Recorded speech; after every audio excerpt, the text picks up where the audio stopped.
Hey gang, Robert Cott here, and today we're going to discuss a book that you will really enjoy. The title, Think Big and Kick Ass. The author, the unstumpable Donald J. Trumpable. Actually, it's just Donald Trump. If you're unfamiliar with Mr. Trump, he is a multi-billionaire, self-made, real estate mogul, media personality, frontrunner for the GOP presidential candidacy, and best-selling author. His most notable book is the 1980-something or other classic, I think it's 1983, The Art of the Deal.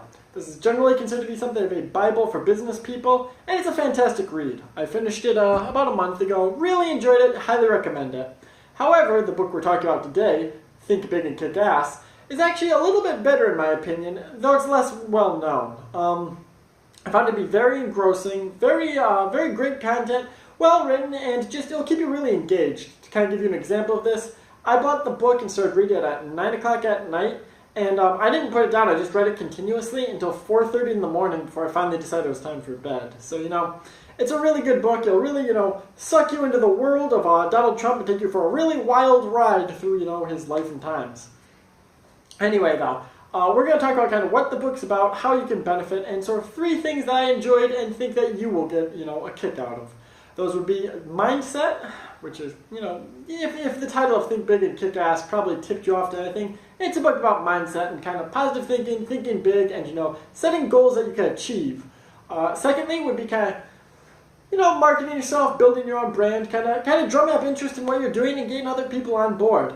And thirdly is something that most people, especially business writers, are really scared to talk about, and 99.99999 repeating percent of them will never discuss, and that is how to get revenge, get even on people, and stand up for yourself and take what's yours. And that's a very Donald Trump-like thing, and it's kind of what's made the old Trumpster very successful in all of his ventures, business, his race for the presidency, etc. He doesn't back down, and if you come at him, he's gonna hit back and hit twice as hard. And I'm actually got a little personal story of how I used Donald Trump mindset to avoid a lawsuit earlier this year, and it's kind of amusing. We'll get to that in a moment. Anyway, the first thing, thinking big. Donald Trump is probably best known for 2 quotes. The first is, of course, the infamous "You're fired," and the second is a more subtle one, which would be, if you're going to think anyway, you might as well think big.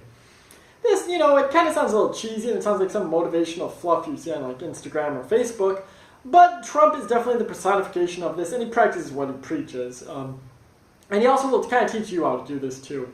One thing that I've noticed from having my own business is that most people are actually too scared to do their own business, and not only that, but they're too scared to ever actually sort of go after what they really want. Once again, that might sound like some motivational fluff, but I run 30 Days to X, and you should see some of the emails and stuff that I get, where people are, something as simple as, making an extra couple $100 or an extra $1,000 a month, which, doesn't take much effort or whatever. There's a bit of a learning curve, but you can definitely master it. It's pretty easy for everyone. They act like it's this insurmountable obstacle that would be akin to, climbing Mount Everest. Trump has had some much bigger challenges to face, and he kind of he teaches you how to take these on and kind of to scale this down and use it for whatever. It could be something as simple as getting a promotion at work. It could be as big as doing a huge real estate deal. Basically you learn the Trump mindset and kind of how he conquers his goals. This gives you some personal stories like Donald Trump originally, when he came onto the real estate development scene in Manhattan, he had a lot of trouble because most people did not want to. At the time, New York City was a bit of a cesspool, and most people did not want to touch, building projects there. But he used a lot of, visualization. He set these goals and he held himself accountable to them. And he turned these projects that everyone thought were going to be failures, he turned them into massive successes. One example he discusses in here is something called 40 Wall Street, which is currently the tallest building in New York City. And when Trump bought it, it was this kind of rundown, dilapidated building. It was having a lot of problems. Trump bought it for $1 million. And $1 million for prime real estate in New York is nothing, right? But no one else wanted to go in on it because it just looked like it was going to be a big money pit. Trump saw some potential there, and he kind of used, he visualized how he'd fix it up and how he'd turn it into this beautiful building that would make a lot of money, and, people from all over New York would come shopping there and things like that. He kind of visualized this. He bought this building. He even said at the time the $1 million was a steal for it, and he turned 40 Wall Street into a what was it, $270 million enterprise, you know. And he has some other ones in here. He actually has a lot of them in here. You know, he bought old land that Penn Station had. He bought that and he developed it into real estate. He created the Grand Hyatt, Trump Tower, the Trump Taj Mahal. You know, he had all these fantastic projects that he was behind, and that everyone kind of thought would fail. Even in some of the less serious things like entertainment, Trump is very famous. He was on the show. He created it and was the big star of it. The Apprentice. I've personally never seen it because it came out when I was a little too young for that sort of stuff.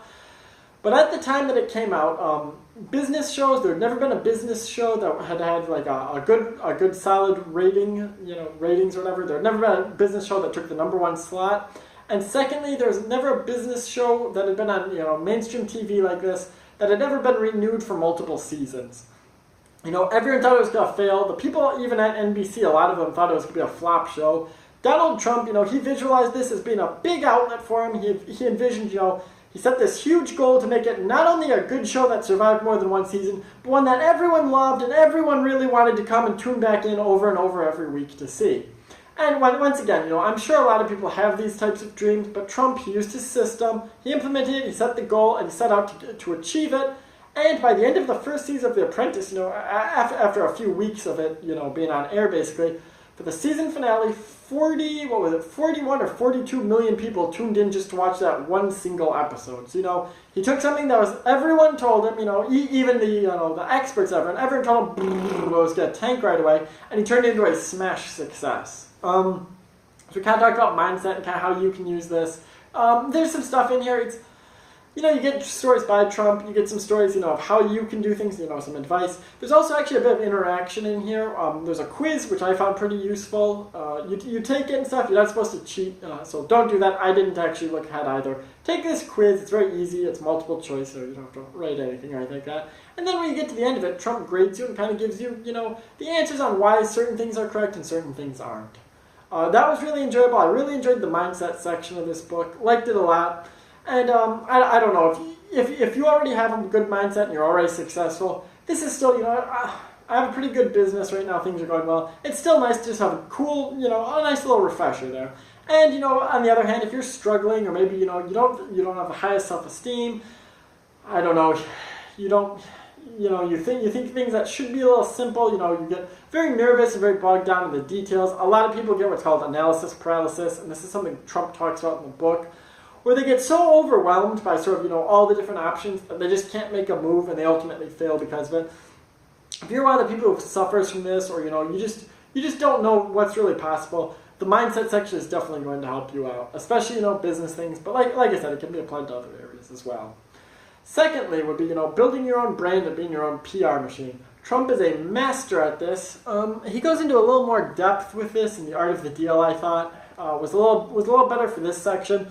But Think Big and Kick Ass talks about it too, and it does a pretty good job covering this. You know, Trump's big thing has always been, instead of buying advertising, because as Trump talks about, even the best ad in the world is not going to get everyone's attention, and he's dead on with that. You know, Trump talks about, I could buy, you know, $40,000 worth of ads for the New York Times, and, you know, maybe a few thousand people will read them. That's it, right?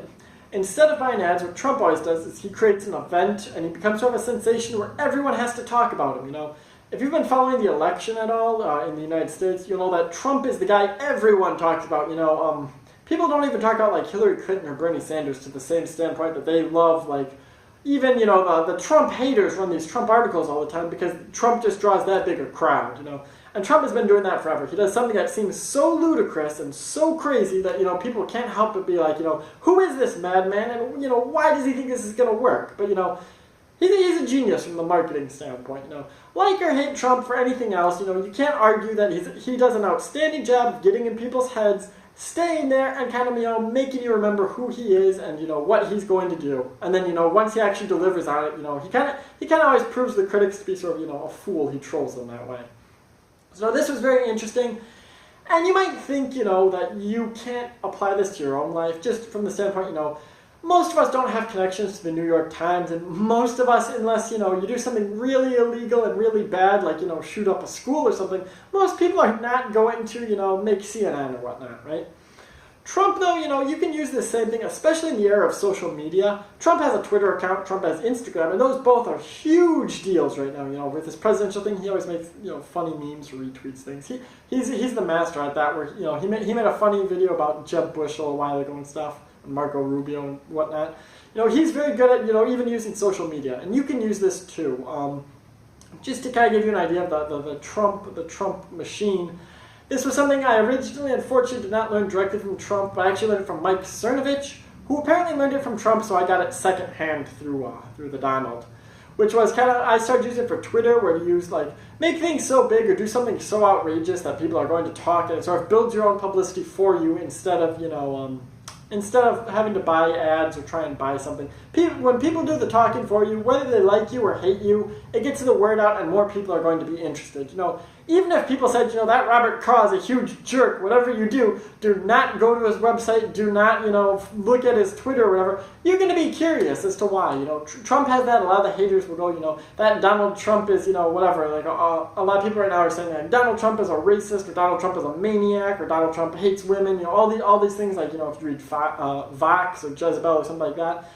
And, people then get interested, well, why is Trump a maniac, or what did Trump say that he hates women? And so they go read about Donald Trump, and they're like, oh, that quote was taken out of context, that's not really what he meant. This guy's actually kind of cool. So, that stuff, though, works, with your own PR. And you don't have to, troll to be offensive. You can just do something, you can come up with some sort of spectacle or event, we'll put it that way, that you can do and become big, I'll just give you a very simple one that I've done a couple times. If you review a product or something on Twitter, send a tweet to the person who made it. They'll retweet you or whatever.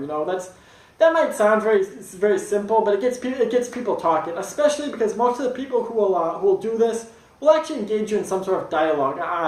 I did a video review for Scott Adams' book. Really liked it. Great book. Scott seems like a cool guy. How to fail at almost everything and still win big. Tweeted Scott Adams at it, instead, just retweeting it, he, responded with something that he saw from the review and made a comment on. So, people then, instead of just being a retweet or whatever, they got interested, what was this quote about or whatever, so they go click that and they look at it, Like I said, I used that with social media, and from the empirical standpoint, when I started using this method, I had 300 Twitter followers in just over a year. It was 15 months right now since I started using this method.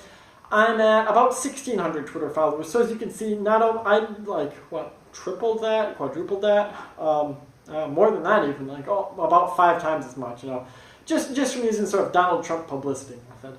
The last thing I want to talk about, and I'm going to keep this quick because I want to keep this video a little shorter on the short side, would be, I'm going to just hold up this book because Trump talks about it in here, but Trump talks about a lot in Think Big and Kick Ass. There's an entire chapter actually called Revenge, and even it lives up to the cool, menacing sounding name. Which in the book Think Big and Kick Ass, Trump talks about the fact that if someone does you wrong and you don't avenge yourself, you're a schmuck. People are just they're gonna sense your weakness, they're gonna trample all over you. No one is gonna respect you. This is, the pushover guy, his wife hates him, his kids don't respect him, stuff like that. This is the pushover businessman, the boss is a jerk to him, all the other employees gossip on, whatever. Well, I'm going to tell you because it's easy to, just take something from the book and talk about, but I'm going to tell you a personal example that I actually learned from Trump, and this is why I held up The Art of the Deal, because I had read The Art of the Deal at the time that this happened, and actually used the Trump, I'm going to call it from now on, Trump food, the art of defending yourself, I guess, in business and life. I used my Trump foo to ward off a lawsuit, believe it or not. There was this guy, he was personally, he's like a pickup artist guy, real scumbag guy, I did some digging into him, real drug problem, alcohol addiction, apparently he has some history with, he's done some very unethical things, assaulted people and, ripped people off. A friend of mine did some business with him, never got paid for it.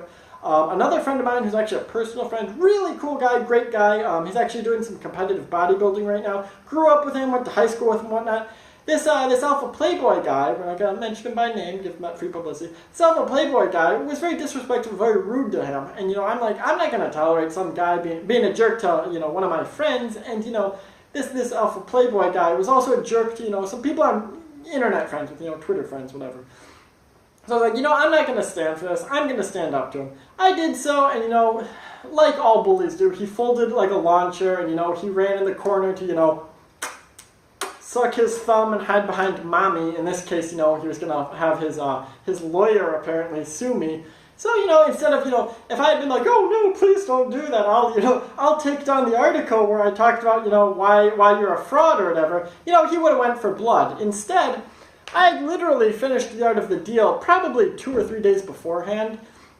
I was like, Donald Trump, when he's in these situations, he just agrees and amplifies. It's like, come on, bring it. So, that's what I did. I'm like, okay, sue me. My dad has a great lawyer. I'll hire him. We'll issue discovery on you. We'll go through your phone. We'll get all the texts when you sent to your drug dealer and stuff. You live in California. There's that enthusiastic consent, yes means yes law. Guess what? I guarantee some of the girls you slept with, because they are drunk or they're on drugs or whatever, they violate that law. The DA is going to, the DA, it's an election season and stuff coming up. He's going to love, this is like a DA's wet dream, that there's a guy who's, a woman hater, and, it's his chance to put this menacing, scumbag sleazeball behind bars. So, come on and sue me. That's going to be, it's a win-win for everyone. You can go write your new, I don't know, bang the men's shower room at San Quinn or whatever. The DA, he'll get a nice re-election or whatever for putting the evil pickup artist guy behind bars. And I'll write a book about how to defend yourself when someone tries to file frivolous lawsuits.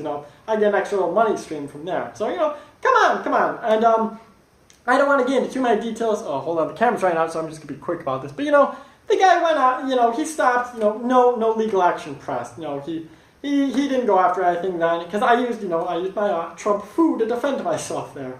Anyway, though, I'm actually, because the camera is running out and I'm kind of sweaty here, I'm just going to kind of quickly, we covered out all the big things. So I'll just close this before the camera completely runs out of battery juice. I apologize, sorry, I don't know why it's eating up so much power right now. Anyway, Think Big and Kick Ass. This is a great book. It's probably one of the best business mindset books I've ever read. It's, fast-paced, engaging. You're going to sit down. The time is going to fly when you read it. You're going to be 100 pages into it before you realize it. And, it gives you a great insight into one of America's, most well-known, most public, self-made multi-billionaires, and kind of one of the most successful men in America, and most polarizing and controversial. You get a great insight into Donald Trump, how he thinks, how he promotes himself, how he makes his deals, how he defends himself. And, it also all comes back to, how you can implement those things into your life. Anyway, till next time, Robert Kaw, have a great weekend, and, remember, think big. See you around.